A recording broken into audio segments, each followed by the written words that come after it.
Do we Yeah, have any other prospects out there that we're awaiting word on? yeah. It's kind of a it's a big weekend, I think, recruiting wise, Mark. Maybe not necessarily from a commitment perspective, but there's a lot of Oklahoma has had a couple of events um, earlier in the week and then this weekend as well. So they're calling it. So there's one that's really kind of a party at the palace that's really kind of starting today, and it's going to happen throughout the weekend. And then there was a on the 27th, so a couple of days ago, there was a lot of 24 and 25 kids on campus, and so there's a small window here, Mark, of the dead period kind of lifting. So you've got, I think, from the 27th up until like maybe Wednesday or Thursday of next week. So recruits can come in for for unofficials or officials, or just come visit or whatever that looks like. Um, so I think some notable kids that Oklahoma would be people would be interested in. There's a fair amount of commitments in the 23 cycle that's already that's on campus, but I think the guy that everybody is kind of looking at here, DJ Hicks, is officially on campus for Oklahoma for this event. And it's too early to tell. This is going to be a December one, right? This is going to be one that's going to go maybe even further than December. I think right now, there's a long way to go, so people don't necessarily get too wrapped up.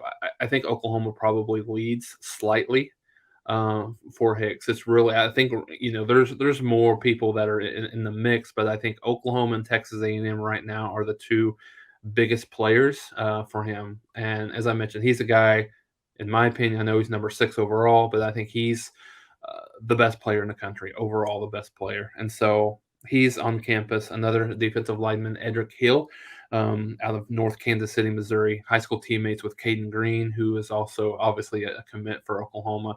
Um, and this is a guy not really necessarily a pending decision for Edrick Hill, but it'll come down, probably between Oklahoma and some of the other kind of SEC schools there as well. Alabama's in play.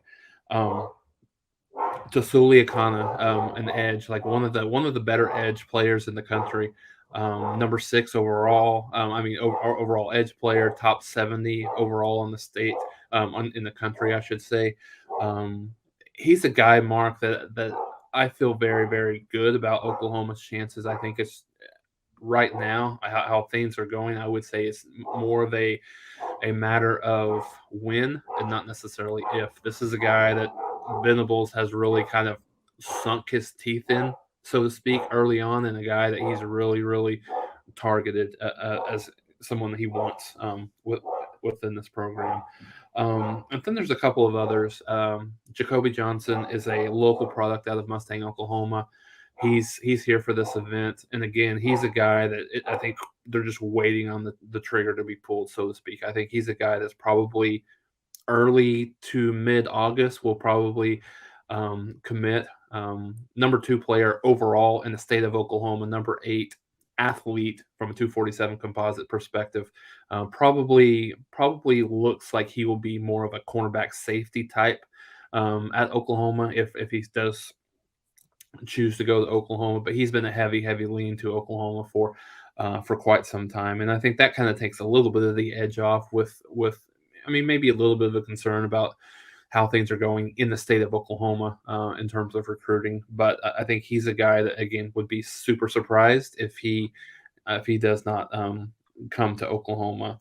Makari Vickers is another guy, safety out of Texas. He probably, I think Oklahoma likes him a little bit more as a cornerback than a safety, but again, top 10 safety in the country overall for Oklahoma in this class. And he's going to announce his decision on August 26th. There's been some crystal balls headed towards Oklahoma's way over the last week, so it looks trending to Oklahoma, but this is there's probably Mark, there's probably 3 or 4 of these kids that are really between down to Oklahoma and Alabama from a defensive line perspective, and then a couple of safeties. So it'll be interesting to see on the defensive side, how many of these battles Oklahoma wins. I think they are significantly ahead in this battle. So we'll see how that continues to trend. Jordan Raynaud is another 4-star defensive lineman out of Tyler, Texas. Again, this one is probably another Oklahoma and Alabama.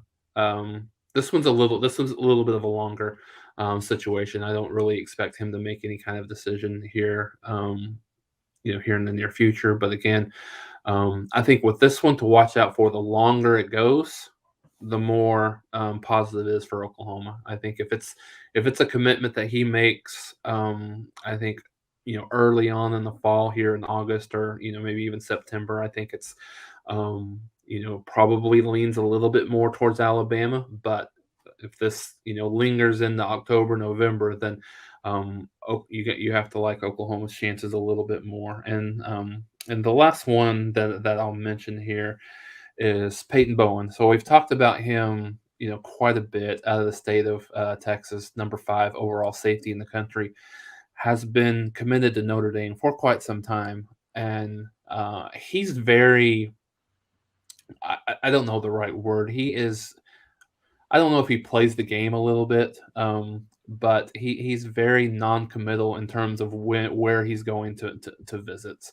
And so I think he had made a couple of different suggestions that he was going to be in Oklahoma, and then a couple of suggestions that no, he might actually be in Texas A&M this weekend. I heard earlier this morning that he's actually in Norman, actually in Oklahoma. So it's something that's been rumored as a potential flip for quite some time, and so that's something that I think is a big priority. I think obviously for Oklahoma, but again, a top 10 overall safety. That who knows? I mean, it's one of those things. I don't really have a big lean. I wouldn't say one way or the other right now. I think wouldn't it all be surprised to see that flip, because you see more and more conversation about that, more and more stuff that seems to point towards that happening. But I think overall, Mark, you kind of alluded to the number of commitments in July, and I think it's 9, by my count at this point. And Oklahoma was number 40, I think number 46 before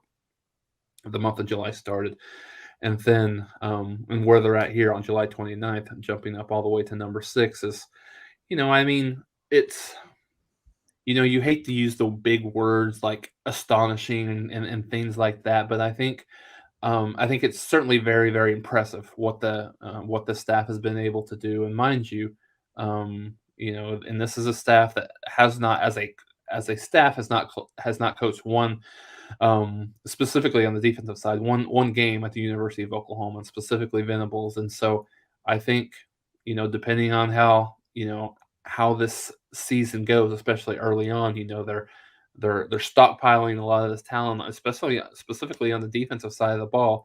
And if they have a solid season, and if they show continued improvement on the defensive side of the ball, I think this is a staff that's going to continue to recruit at a very high level.